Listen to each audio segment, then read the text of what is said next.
Walker, North Carolina. You're going against Richard Burr for a Senate seat. Well, taking over your Senate seat. You just got out. All right, North Carolina.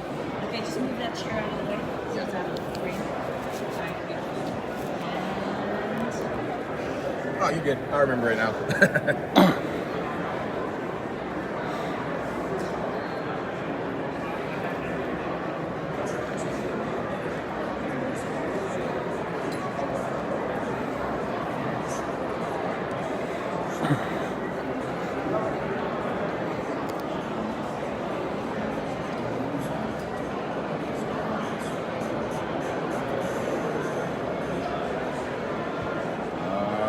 And we're back, and we even had former Mr. Congressman Mark Walker actually bopping to the intro song. Everybody's been bopping to that song. Everybody likes the song. How'd you like that, man? As a former music and worship minister, oh wow, it's the best intro music on Radio Row. Hey, I wish we had the hand claps right now. We'll take that, man. We appreciate that. Guys, we are here with a special guest today. This is the former Congressman, Mr. Mark Walker, and he's showing me his tag because I keep forgetting him. I'm sorry, there's a lot of people coming and going, but I will remember it from now on, Mr. Mark Walker, because he's about to do some incredible things for the Republican Party, which is he just got out of Congress and he is now running for Senate against. Not against. Yes, but you're going to replace. We'll replace Senator Richard Burr from North Carolina. Who's the gentleman that voted against Trump for impeachment, and obviously every real conservative, every real Republican wants all the people like that out, like the Mitch Romneys, like Murkowski, everybody. We want them all out. We're going to primary all of them because it was an illegal impeachment. You should not be able to impeach, as far as I'm concerned, a president that is no longer occupying the office of presidency, and they did it anyway. So now it's up to us to show and prove how much the American people's will and vote really matters, and I think with people like Mr. Mark Walker, we're going to be able to do just that, so thank you for joining us today. Listen, it's my privilege, Darius, to be here. You are exactly right. It is unconstitutional. In fact, Senator Burr voted a week earlier that it was unconstitutional, but then changed his vote to impeachment.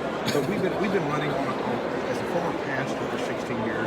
I left there without any kind of political background, didn't know anybody in Washington, D.C., but we felt guiding to go to this place, and we were able to get it done. And for 6 years, we've been an interesting conservative. Always talk 1%, but we also talk about building bridges. And I was the only member in the entire U.S. House that won the United Negro College Foundation presidency. Wow. The reason why these things are fun, we invited 101 HBCU chancellors from Washington, D.C. We against Obama never did that. 87 of them showed up. We are beginning to build relationships, because I'll tell you this, something that I have learned. The best way to create a conservative is to introduce them to the free markets and individual opportunity. I agree. So in other words, all Republicans aren't racist KKK members. No, not at all. Listen, my dad was a chaplain. I can remember literally sitting on the beds of those incarcerated. Part of that is our responsibility, right, as conservatives. Yeah. Not only do we believe in redemption, but we also understand that the family breakdown is the root of all the causes. So why wouldn't we want to do everything that we can to restore the family? I actually agree with you, and I was doing an interview yesterday because I actually grew up without a father. Grew up with my mother and my little sister. I have a very, very unique story. I'm from the hood, born and raised on welfare in Section 8, to be doing some great things, to become the first black general manager within the top 25 auto group, as well as the youngest one ever in the top 3 fastest growing auto group. So, I consider the American dream. I know what it means to work hard. I know what it means to be free in this country and be able to do pretty much whatever it is you want to do. So I don't make excuses. I don't accept excuses from other people. At the same time, we do have empathy and sympathy for some, because we do understand not everybody handles every situation the same way. Although I was strong-minded and strong-willed and can pull myself out of those things, there is some that maybe sometimes need a little extra push to do those things. So what are you doing in places, and what have you done? I know you met with the HBCUs and stuff like that, so it sounds like you're a very accomplished person that's willing to reach across the aisle and do things. What are you guys doing in North Carolina to not only help continue to expand this party, but to reach out to those people that may be a little bit less vulnerable and, maybe can't pull themselves up and need that extra hand? That is such a great question, and it's one that Republicans, or should I say conservatives, must answer in the 21st century. Yes, sir. Not everybody grew up the way that I did or that you did, right? We have different backgrounds, but it is incumbent upon us to talk about these issues of individual prosperity. The reason that I'm running and the success that I've had is that I have discovered that it comes through genuine relationship, right? You can Republicans can come out with every stinking program in the world, but if there's no conduit of relationship to get those messages into all of the communities, then it falls on deaf ears.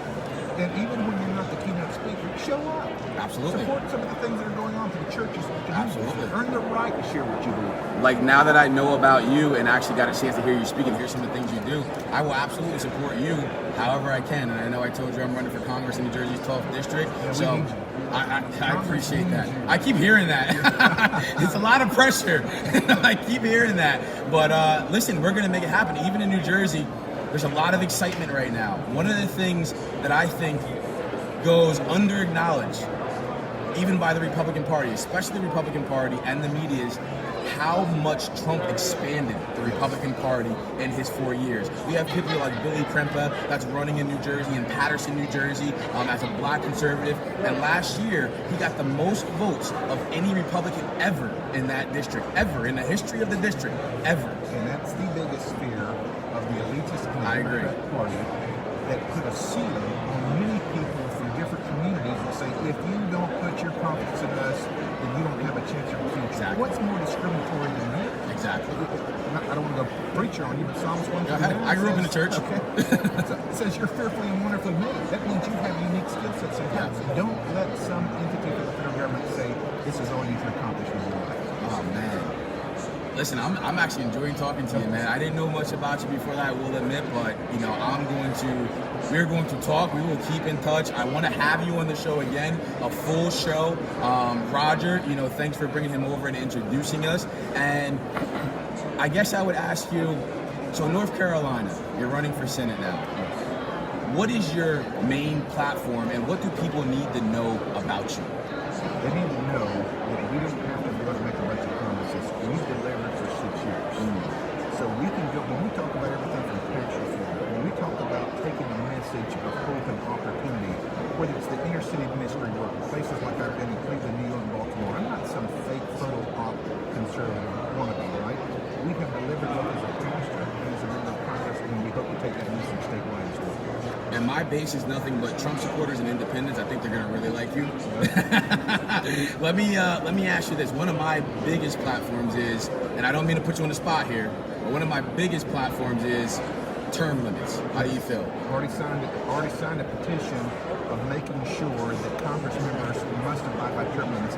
I would put it this way, Darius. I would never vote for a federal elected official who did not put it in writing.